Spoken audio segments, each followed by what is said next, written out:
Hey everybody, as you can tell, I'm not in my normal studio, not my normal setup, so we are, and I am promising this one, we are going to try to make this 5 headlines a little bit shorter. So, no preamble, let's jump right in. Barcelona's 3-1 loss to Real Valladolid in some Liga action. Headline 1 is other news. I'm not saying this game didn't matter. I'm not saying that there aren't anything to learn from it, but I am saying that the two big pieces of news that are going around the rest of the Liga, I think, well, at least one outside of Barcelona and then one inside Barcelona, internal, if you will, that do overshadow this game quite a bit. Of course, piece number 1 is the thing that Rafa and I spoke about on the latest podcast that came out yesterday, and that was all about the Vini Jr. situation. And we'll say La Liga and Spain at large's inability to fight racism and actually make you believe that any substantial change is going to happen. We saw the opening banner and they called it a fight against racism. Again, it's performative at best until there actually is some substantial stuff. Yeah, they arrested, 4 people at time of recording, and they're banned for life and all those things, but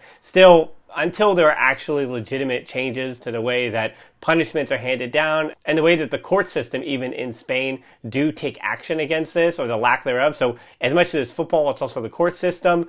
Both of those failing footballers, especially footballers of color, by every metric that they can in Spain. But good on Rafinha, at least, to pick up that yellow in solidarity with Vini Jr. Any viral moment the players create is a positive, so yellow cards be damned. I hope it's rescinded the same way Vini Jr.'s was rescinded. So that was piece number 1 that I think really overshadowed all games in the Liga in this midweek period. And then the other thing was the news that came out earlier in the day before the game about Jules Koundé.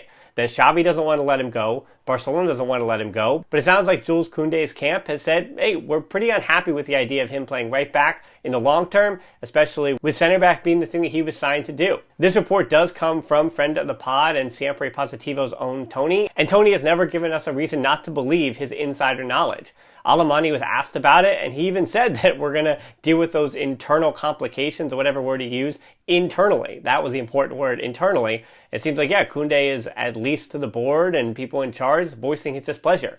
And the club have now slapped a 90 million euro transfer fee on him. And as I've taken the stance with Rafinha in the past, and even other players, that 70, 80, 90 million, those are the kind of numbers that do get Barcelona out of some trouble. That said, with the number of games that Araujo has missed, that Christensen has missed, I'd rather put that number of 80 or 70 or whatever it is on Ferran Torres or Rafinha, because there are ways to replace their production on the wings in a way that the minute Araujo and Christensen go down, we even saw in this game.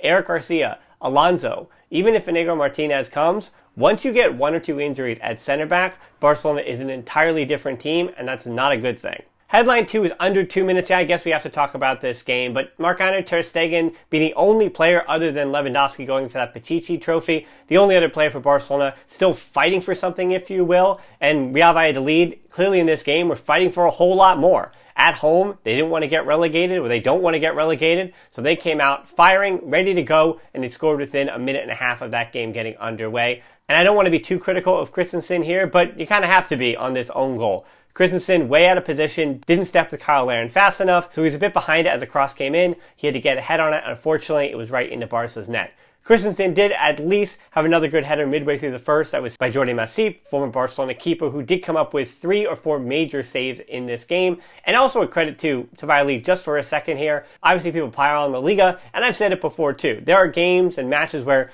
the teams that Barcelona are facing in the Liga have not been good enough, but credit to Real Valladolid. Not only were they desperate for a result today, but they actually did play well. As bad as Barcelona did play, yeah, they put up a sinker, but Valladolid did deserve those points. They earned it, they went out, and they did their job. And with that goal came the stat that, one of 2 stats from Sidlow today, that at that juncture, Barcelona then had conceded the same number of goals in the last 139 minutes in the Liga that they had in the previous 19 matches. You want to talk about turning the switch all the way off? Certainly Barcelona did that from minute 1 of this game. Headline 3 is Pablo Torre positive. I can only speak for this game. We can talk more about the broader future, the broader season he's had, that being Pablo Torre. And when I say broader season, the few minutes he's had. So I do find that we're overanalyzing and really trying to dig in to how good he is. Could he make an impact in the future? And the way this game started, yeah, there were some worrying signs. There was some misplayed passes between him and Jong and Gabi and Balde, and it didn't seem like he was totally comfortable. But fortunately, he did find his way in that game, looked a lot more comfortable after about 15 or 25 minutes, which also as he built into that game, so did the rest of the team. Profile-wise, I actually would have liked to see him more in that high right interior spot. I know he is left-footed, and there might be too much overlap with Rafinha and the positional sense between those two, but I would have rather see Gavi playing as that inside forward instead of Pablo Torre. Even for the defensive side of things, I think Pablo Torre continues to just be, we'll say, out of place, and then Gavi was just kind of running around doing what Gavi does in those spaces. But then when it was time for Barcelona to find the game, get on the ball, Gavi, not to say he let Pablo Torre down, but he seemed to be preoccupied with all those defensive jobs that Xavi always asked him to do, especially when he's playing as an actual midfielder in that contest next to Rafinha, where Pablo Torre was tucked in a bit into that box midfield, but unlike Gavi, Pablo Torre is more comfortable in the final third of the field. And as I said, as Barcelona found that game, had a bit more possession in the first half, it was nice to see Pablo Torre also complete some good passes.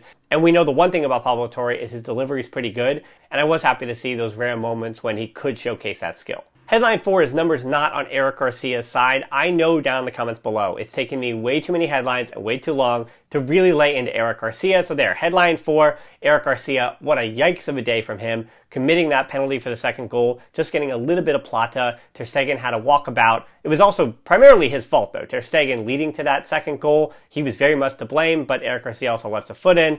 Then Ter Stegen was beaten by Laren on the penalty. And for the second Sid Lowe number for you here today, 8 starts, 7 goals conceded for Eric Garcia in the Liga. Without him starting, 9 goals in the other 28 games that he has not started.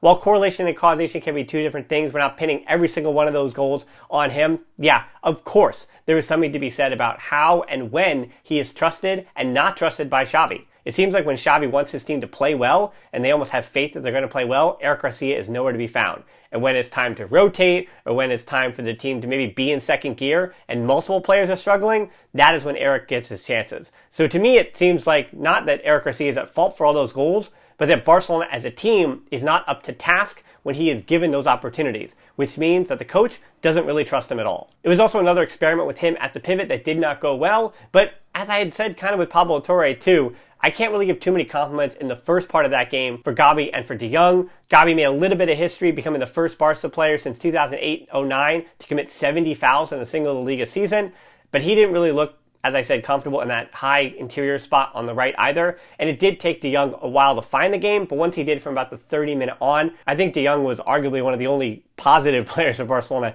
in that contest. And then the third goal, Eric Garcia keeping Kyle Laren on, as well as Marcos Alonso not doing a very good job of putting himself in the right position to catch up to Laren. So when, you put Alonso and you put Eric Garcia together to try to defend anything, especially with even Plata and Larin, not necessarily world-conquering names, and just like the first and second goals, all 3 of these goals for Valladolid, as I said, I thought they earned them, I thought they played well and deserved some kind of goals, but all 3 goals were mistakes, were errors, and were avoidable for that Barcelona back line. Another reminder that without Araujo, this Barcelona back line is night and day, and he is very much making a case, like Pedri has before, for being Barcelona's most important player, not best, but necessary player for Barcelona to have any success. Headline 5 is for the fans. Both in Catalonia and around the world, it seems like culés were saying, it's fine. I'm upset my team isn't playing well, but if Real Valladolid winning means Espanyol is likely going down, and they're all going to celebrate that. So I totally understand that. Fans happy that Espanyol are likely going down. Not to say a silver lining for a loss, and fairly, culés also not happy that the team put in such a stinker on this kind of day, but having the league trophy already won, most culés aren't necessarily going to cry too much about it. That said, as much as the fans might be okay with it, I don't think the players were just trying to bottle this because they want Espanyol to lose. A lot of those players, a reminder, were fighting for their jobs for maybe next season. Whether it's Pablo Torre, I think Ansu and Ferran Torres, in those cases, they already have their futures for next season decided, whatever that may be. And for the last 3 or 4 matches of this season after the Liga was wrapped up, whether it's Ferran or Rafinha or Ansu, I'm not sure how much we're going to learn. Even Eric Garcia and Pablo Torre, I think their futures are already honestly decided. Now, Pablo Torre at his age could be fighting for a future. But I said for the rest of them, I think things are pretty much already decided. The only thing left to be decided was Lewandowski with goal number 24. Is he going to win the Pichichi? It looks like that is his trophy to win at this point. And while he didn't do much of that entire game,